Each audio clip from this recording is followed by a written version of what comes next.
Lord Minto से मुसलमान का एक ग्रुप आगा खां के नेतृत्व में शिमला में लॉर्ड मिंटो से मिला। इस ग्रुप ने अपने पुराने गौरवशाली ऐतिहासिक राजनीतिक स्थिति थी उसके बारे में बताया, वर्तमान राजनीतिक महत्व के बारे में बताया और साथ ही साथ सैन्य भर्ती को ध्यान में रखते हुए भारतीय मुसलमान के लिए एक अच्छी स्थिति की मांग की। इस ग्रुप को लॉर्ड मिंटो द्वारा ये आश्वासन दे दिया गया कि एक संप्रदाय के रूप में मुसलमान के राजनीतिक अधिकारों की रक्षा की जाएगी। ऐसा क्या हुआ कि मुसलमान का ये ग्रुप लॉर्ड मिंटो के पास पहुंचा? दोस्तों, आपको इसके लिए कुछ साल पीछे के इतिहास को खंगालना ज़रूरी है, जब मुस्लिम शासकों का दबदबा भारत से ख़त्म हो रहा था, और 1885 जब कांग्रेस का निर्माण हुआ, उसके बाद मुसलमानों को ऐसा लगा कि कांग्रेस हिंदुओं की पार्टी है और वह मुसलमानों के लिए कुछ भी नहीं सोच रही है, इसलिए मुसलमानों को अपने अधिकार के लिए स्वयं लड़ना होगा।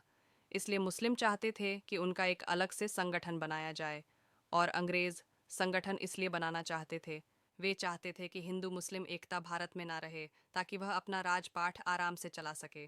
फूट डालो राज करो नीति के तहत लॉर्ड मिंटो द्वारा मुसलमान को उनके अधिकारों की रक्षा करने की गारंटी दे देने से अब पूर्वी बंगाल में मुसलमान ने जो बंगाल विभाजन है उसके पक्ष में सभाएं करना शुरू किया। उस समय ढाका के नवाब थे सलीमुल्लाह। उन्होंने कर्जन द्वारा किए जाने वाले बंगाल विभाजन का समर्थन खुलेआम किया। इसके बाद 30 दिसंबर 1906 को नवाब सलीमुल्लाह के नेतृत्व में ढाका में एक बैठक का आयोजन किया गया, जिसमें अखिल भारतीय मुस्लिम लीग का गठन किया गया।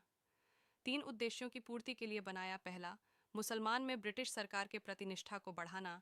दूसरा, अनोखे राजनीतिक अधिकारों को विस्तृत करना और उनकी रक्षा करना। तीसरा, प्रति मुस्लिम द्वारा कटुता के भाव को कम करना।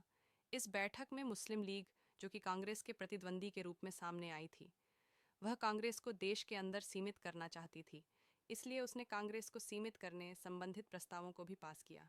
शुरुआत में मुस्लिम लीग का उद्देश्य अपनी स्थिति को मजबूत करना था, पृथक निर्वाचन के लिए संघर्ष करना था।